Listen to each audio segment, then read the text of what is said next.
Hello, everyone, and welcome. And thank you, Ozzy, for that great introduction and for such a great panel that I'm really honored to be moderating today.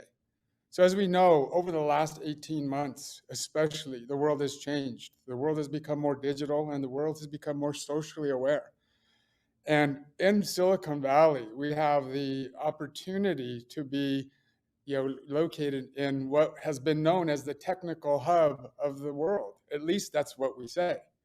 So Silicon Valley has often been known for being the hub of technology with work environments and company cultures that drive innovation and new trends. These companies have always been catalysts for digital transformation and have also been catalysts for flexible workplaces. And we're going to have a great discussion today on what that actually has looked like and transpired over the last 18 months, especially the lessons learned and what we could learn from the culture that has transformed and these great leaders. And we're fortunate to have a panel of speakers who have grown up in tech with innovation as part of their DNA, and no pun intended with one of them in particular.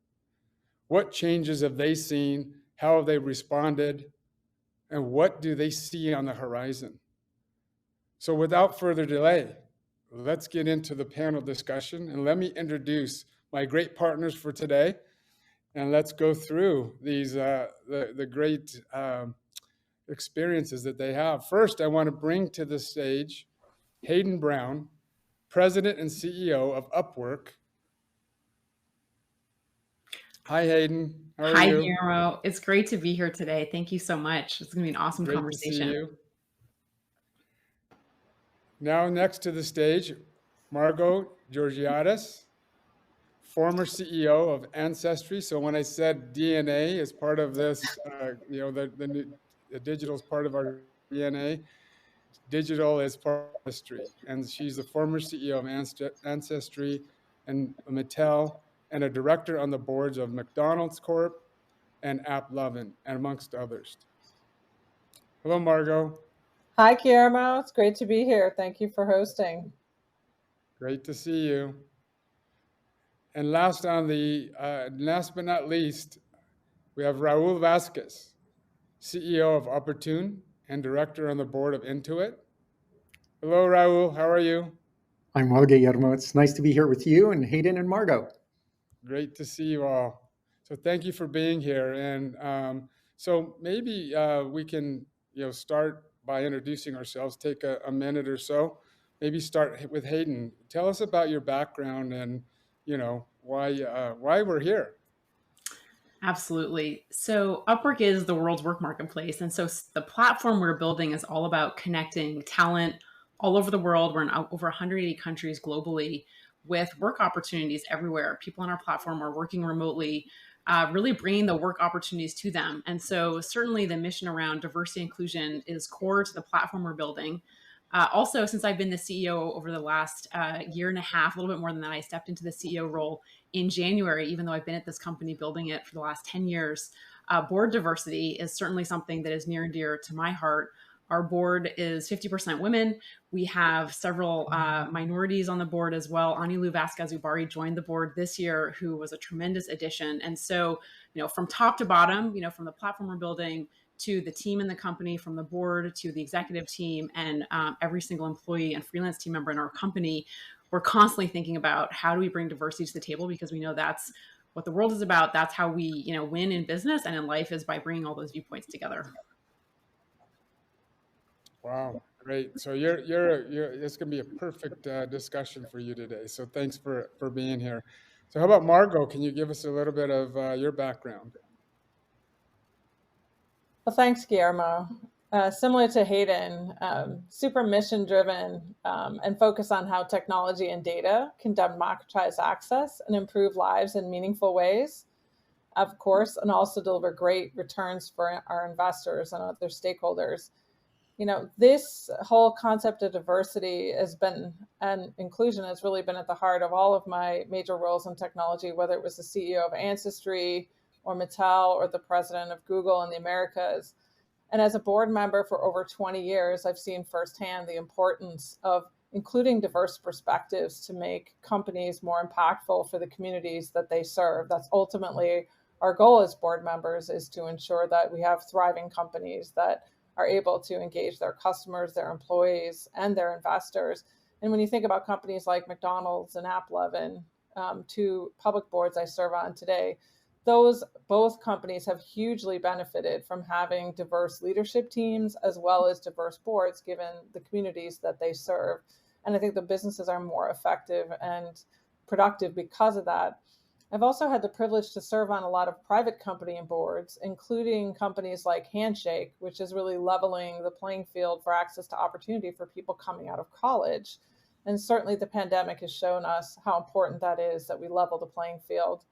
And lastly, have had some really great experiences on diversity and inclusion initiatives more broadly across companies, as I serve on the board of Catalyst, Allraise, and the Committee of 200. So I'm really delighted to be here with such great leaders like you, Hayden, and Raoul. Wow. I mean, what haven't you done, I think, is the question. That's awesome. Thanks, Margo, for that great background. So Raoul, how about yourself? Like you said, that's certainly a tough act to follow.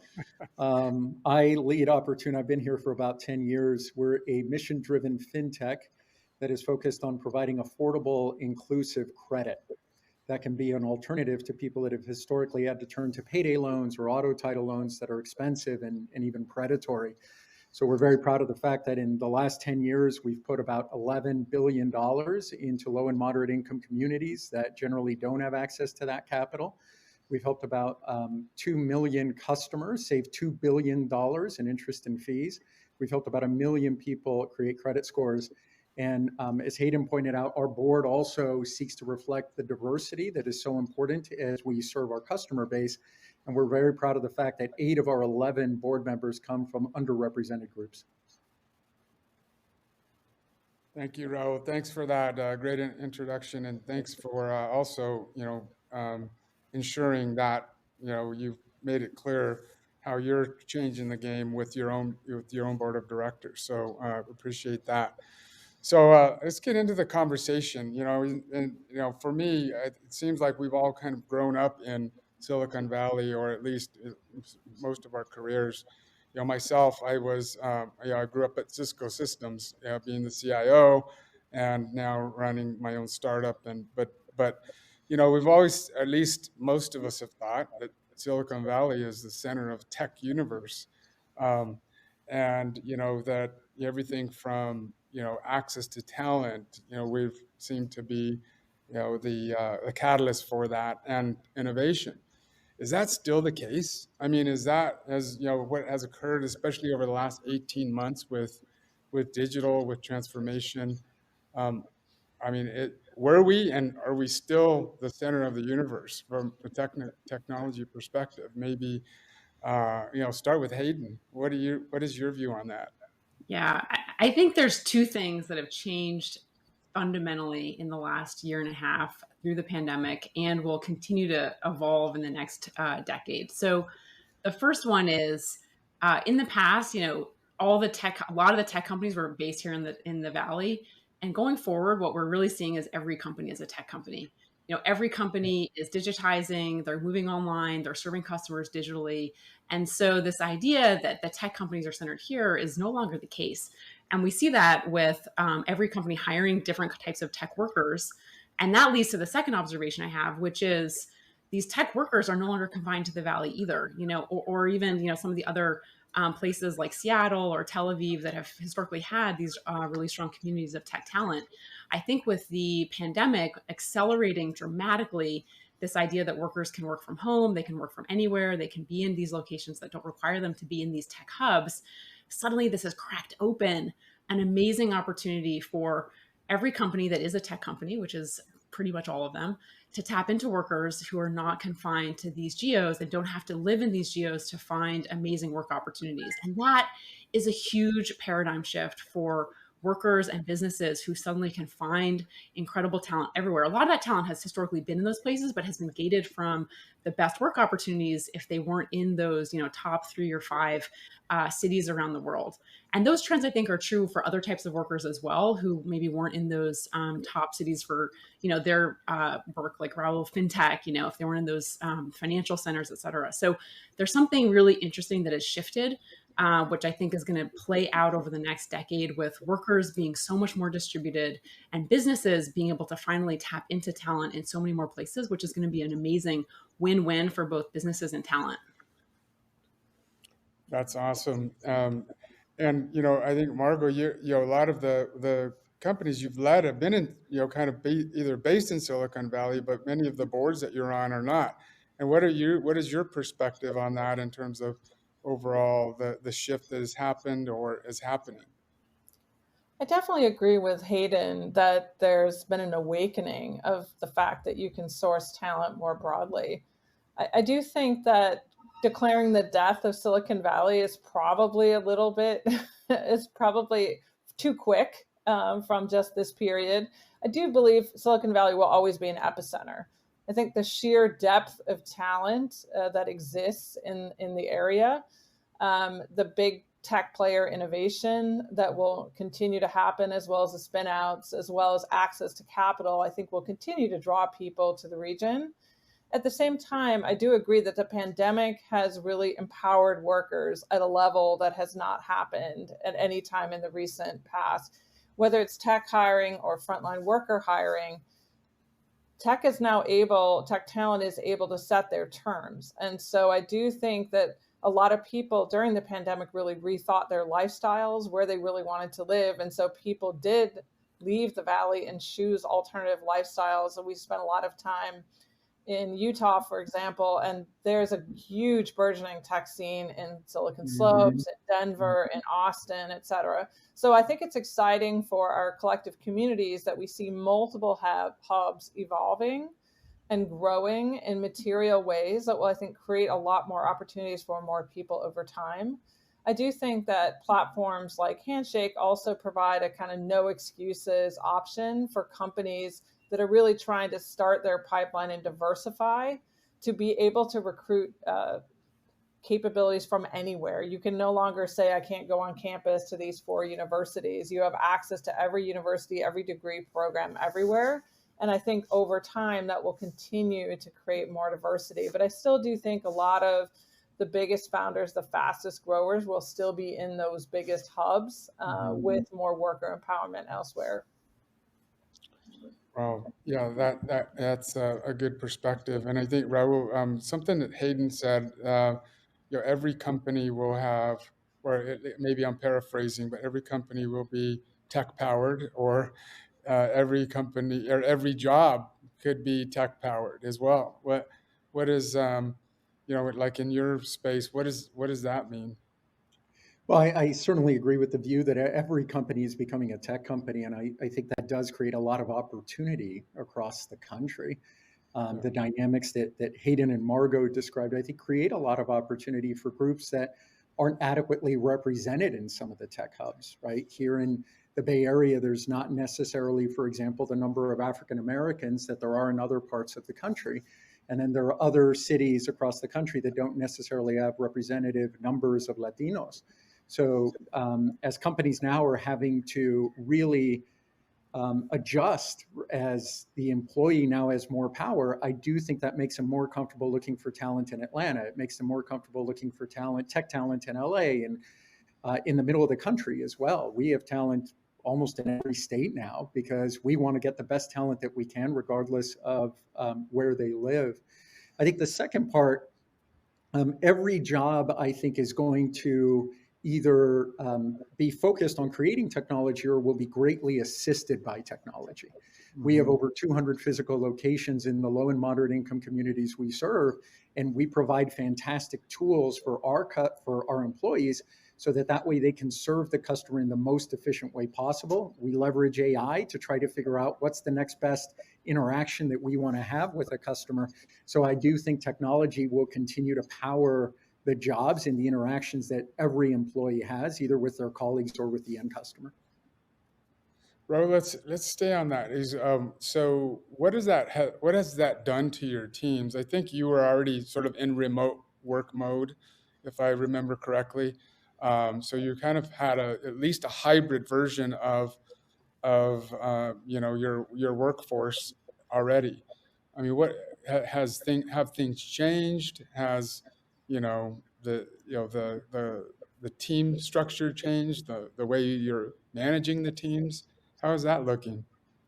I think everything is changing right now. To your point, I feel like thankfully we were a little bit ahead of the curve. Pre-pandemic, we were already hybrid. So our headquarters is in San Carlos, but people could work a few days here and work from home. And then we had a lot of people that weren't in California, right? Had never spent time in San Carlos. So right now we are remote first. We basically decided that I think again, as Hayden and Margo have described very, very well, that the relationship has changed between an employer and an employee. The expectations have changed, and we do want to have the best talent in service to our mission. So we've gone remote first, and there are a lot of people that have moved out of the Bay Area. So we're having to rethink now, what are the norms from a culture perspective? How do you manage, right? How do we build culture? How do we both strengthen and maintain relationships and create new ones when someone joins? So I think there's a lot of experimentation right now, and there's a lot of sharing of best practices across our company. Margo, you have a sort of you're leading teams, but you're going back to, like, for example, McDonald's and some other some other groups that you're on the board of directors on. What are they doing? Not necessarily from a Silicon Valley perspective, but how are they looking in terms of managing remote teams, or how is it's a little bit different in that workforce, right? Absolutely. I think across the board, the companies I'm involved with, similar to Raoul, most have gone hybrid. I think 5 days a week in the office will not be a norm that we'll see anytime in the near future. But then there are a lot of different approaches to hybrid.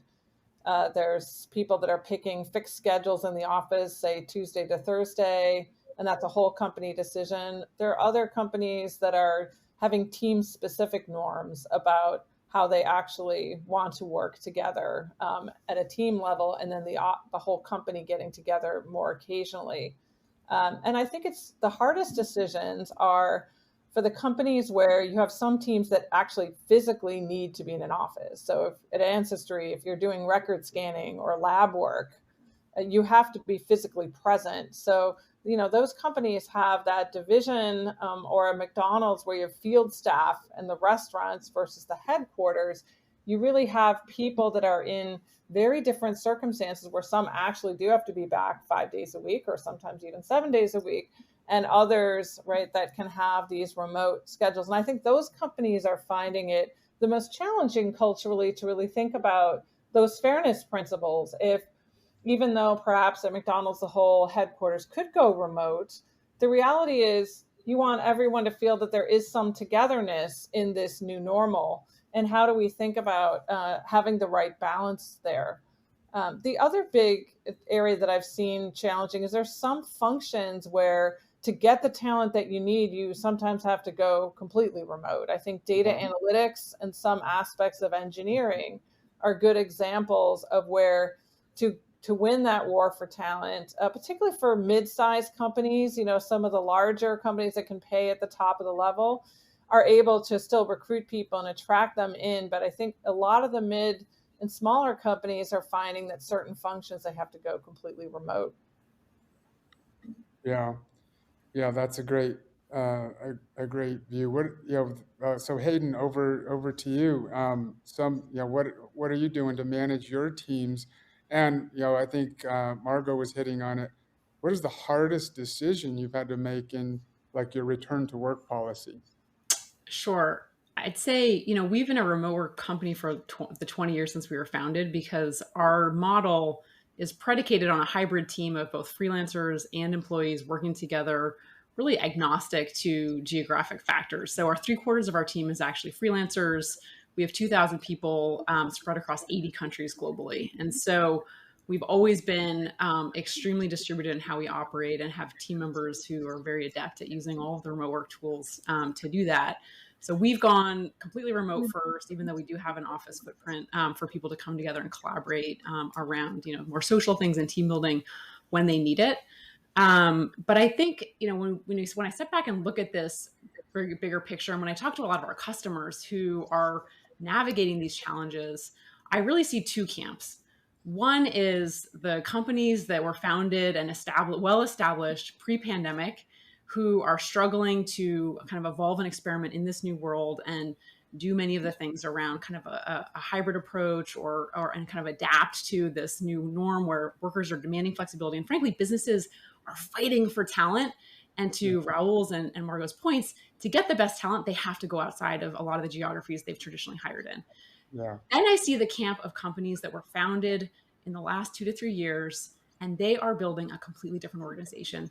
They are building companies predicated on the idea of remote first, on distributed principles, and a completely different infrastructure for how they build and manage their operations. And I think those are going to be completely different remote native companies or distributed native companies with different leadership skills, different operating principles, different cultures from the companies pre-pandemic that were already very established and are now trying to figure out how to work in this new world.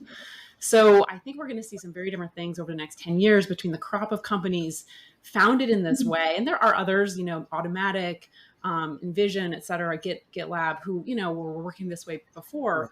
And then everyone else who's kind of trying to adapt to a different way of working with a very different set of values and principles around that. In terms of the struggles, I think a lot of it for companies that weren't working this way fully are around how do you adapt into this world when you weren't already kind of committed to this model and your teams were not potentially. I think the biggest one is around performance management. When teams were performance managing through FaceTime, physical presence, and also had things like empire building as part of how they measured their own performance. Mid-level managers who said, I'm doing a great job if I have my 50, my army of 50 employees right here in the office that I can see, and that's like my benchmark of success. In this new world of hybrid workers, freelancers and employees and distributed teams where you don't see them all every day, the protocols and manifestations of how you measure impact and performance are very different. So I think that is the real struggle for a lot of companies and leaders who were wired and measuring performance one way in the physical office, and now are having to rethink their strategies and performance management techniques for a very different world, much more about impact, not FaceTime. And I think that's a very healthy change, but it's a very difficult one for a lot of companies to be going through right now. And Guillermo, if I can add something, I think that the challenge gets bigger if you have a lot of diversity in terms of roles, diversity of expectations within a company. Because I agree with all the comments that were made, right? Historically, performance management, for example, has been done very differently for someone who's a retail employee versus someone that may be doing that lab work, right? Or document scanning that you were talking about, Margo. And then now you evaluate someone who's an FP&A or is coding, right? And now that we're all having to adapt, but I think as Margo put it, there's also this need to create a sense of unity, a sense of one team, right? Shared principles and shared norms culturally, but you've got differences in your workforce and what they expect, and how do you create a concept of fairness while not treating everyone the same? Those, I think, are some of the biggest challenges. Yeah, I mean, I think you're hitting on a real interesting point about the culture. I mean, like in your space, has the culture shifted? Has it changed, or is it like you said earlier? You were kind of working in this way, but we've all seen a lot of change in the last 18 months. Has that really impacted your culture? Absolutely. I think culture is a dynamic, evolving thing, in particular when there's so much change taking place. So for us, we had to deal with exactly what Margo was talking about. We had people that, even when we sent everyone from headquarters home, there were people that had to come into the building, right? It was only 10 people or so, but how we talked to them, how we explained that, how we treat them, how we made sure they were safe, right? We also, at that point, had over 200 locations where we had to ask people, right, in March of 2020 to continue to go to our physical locations to serve our customers, but we were able to send the people from our headquarters location, and within a week or two, we were able to send all our contact center people home to work remotely.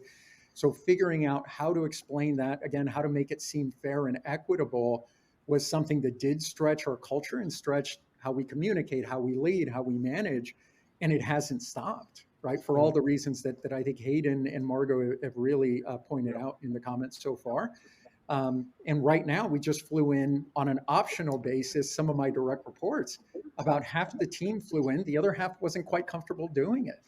So even how you have one-on-ones, how you try to, again, keep those relationships, right? In my case, with my direct reports, really, really strong, and how we think about leading their teams, all of that, I think, continues to be in flux. I couldn't agree more. Yeah, well, I was gonna go to you next, Margo. So I couldn't agree more with Raoul. Yeah, I do think this is a moment, these moments of extraordinary change are the time when culture and values, they really get tested. And it's not, to me, it typically doesn't work if you try to shift the principles, but it's how you activate your culture in a new context and with new kind of deliberate approaches that prepare for that future. And this is a huge change for management and leadership.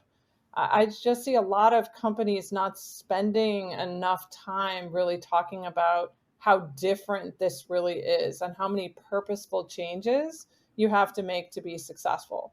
You know, the purposeful communications cadence, I think we did it really well during the pandemic because we knew that the trust of leaders and the accessibility of leaders and the engagement of leaders was never more important, right? That we didn't just have the pandemic, we had a lot of other social justice conversations happening. And so I think people spend a lot of time, but it's very easy to get tired right after such a long period of that. And I think all companies are benefiting from reviewing their historic approaches, whatever that communication pulse is, emails, town halls, pulse surveys, to make sure that it's actually working, right, for this new way of work. A new set of productivity tools are really needed. When you don't see each other in person, things that we used to kind of do a little bit more loosely around goal setting and metrics don't work well when you can't have those check-ins. And so that sense of alignment and purpose and cascading goals all the way up and down the organization and providing transparency on progress becomes extremely important, right? To enable people to collaborate and also feel excited about the progress that's happening. I think there needs to be a lot of investment in new manager skills. We've done a lot of that in terms of dialogues and how do you really set up meaningful time with people? Because I think a lot of managers need a whole new set of skills. How do you create an open dialogue? If the person really needs to be at home, how do we just adjust the way we work? How do we give them discussion guides on helping people surface what's important to them and create a truly constructive and balanced dialogue? And so in my sense, this is a big sea change. I think we're just at the beginning. If we do this well, we can see much greater inclusivity and openness in conversations. But if we don't, I think there's some real risks that we could slide backwards. We can have groups we already know, particularly in the Latino community, how much more affected they've been, and women in particular, through this time. And that ability to provide that open support, those open channels, I think is essential for us to come out of this going in a different direction. Yeah, maybe I could pick up on that comment, Margo, because I think one of the things I was thinking about as we were talking through this is, I think one of the unanswered questions coming out of the pandemic, and as we all, as business leaders, are navigating this return to work policies and these questions that business leaders are facing around that, is the intersection between the awakening that so many companies had around social justice, and in the wake of George Floyd's murder and all of the commitments that companies talked about around diversity and inclusion, and the data that's coming out now from studies like the one from Slack Future Forum and others that are showing that minorities in particular are saying, we prefer to work remotely because this gives us less exposure to things in the office like microaggressions, more time to recover from unpleasant work experiences that we feel as minorities in the workspace, et cetera.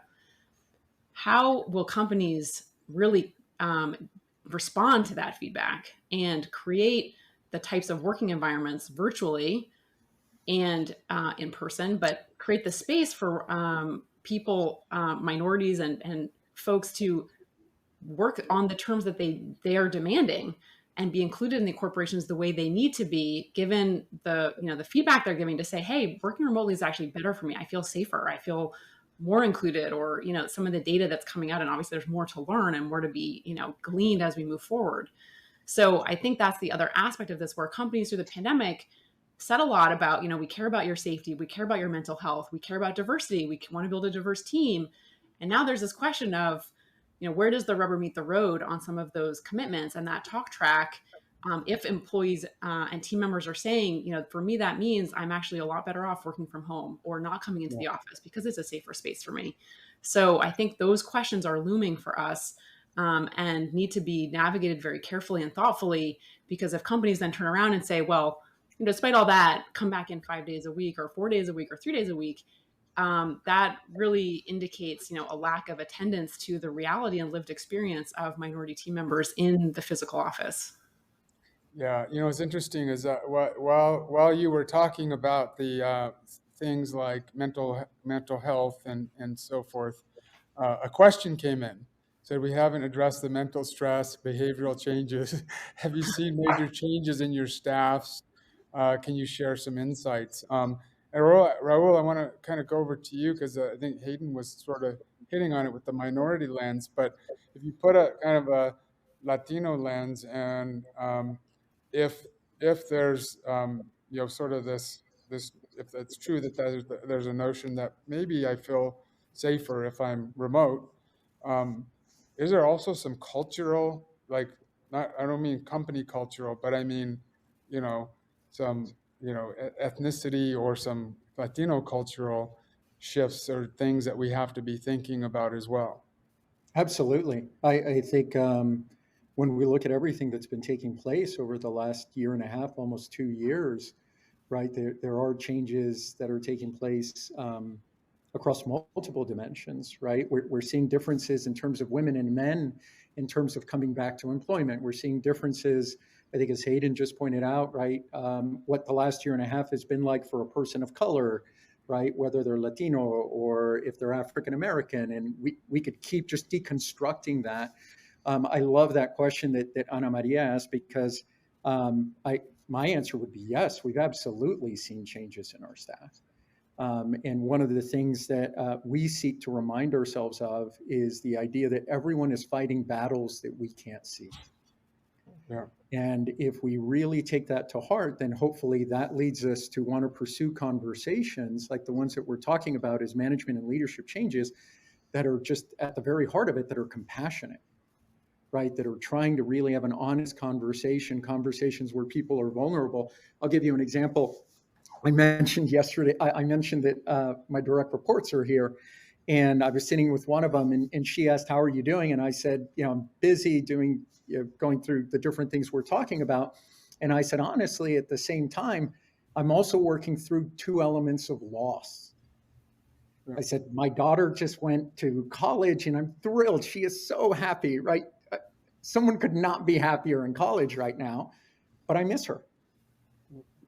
Right? I'm still processing the loss myself.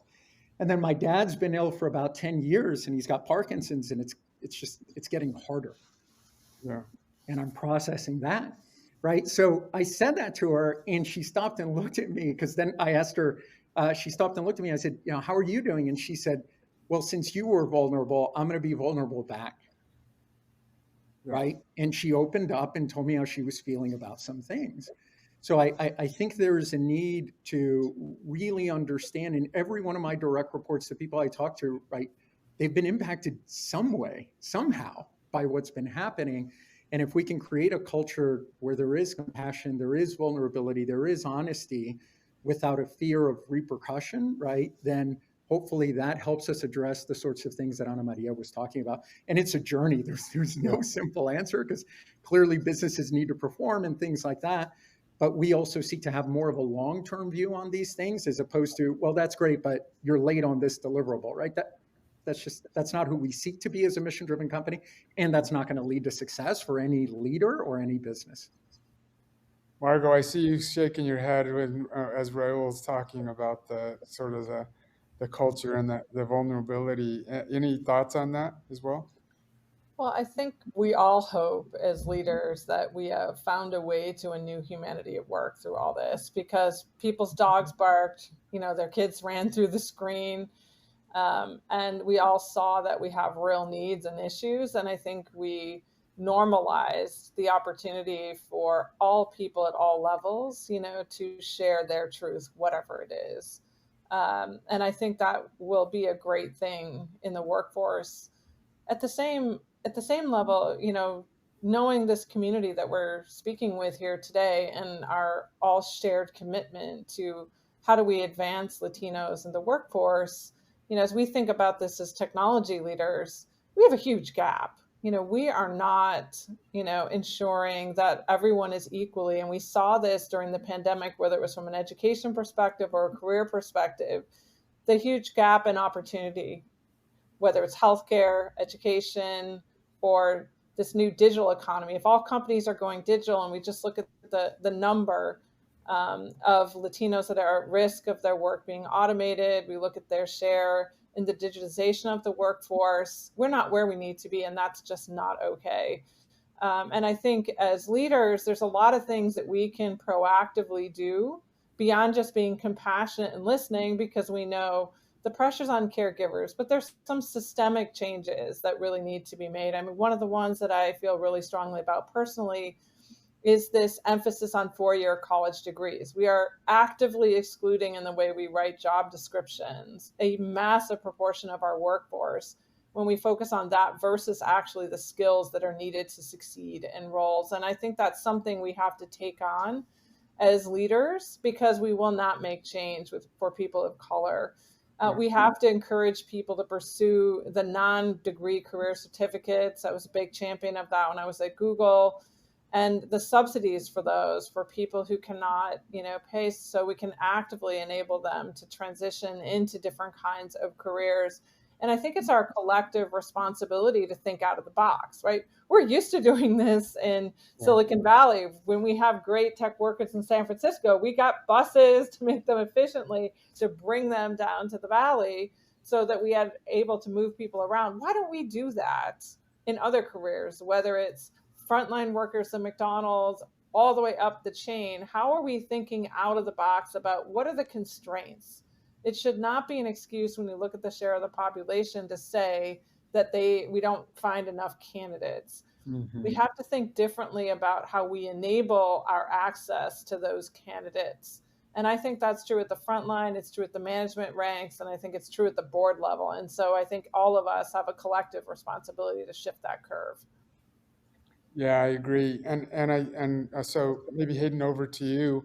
And maybe combining the two, Margo was getting there, how you really look at the workforce and how we increase representation of minorities, and let's put on the table Latinos in this case, and then in the boardroom, what are your thoughts on how we can increase representation there? Yeah, and Margo made awesome points. I would, plus one on all of those. I think one of the ways that we focus on this within Upwork is we have this mantra that inclusion is a practice, belonging is a feeling, and diversity is an outcome. And that comes from Dr. Erin Thomas, who's our VP of Inclusion, Diversity, Inclusion, and Belonging, and she's phenomenal.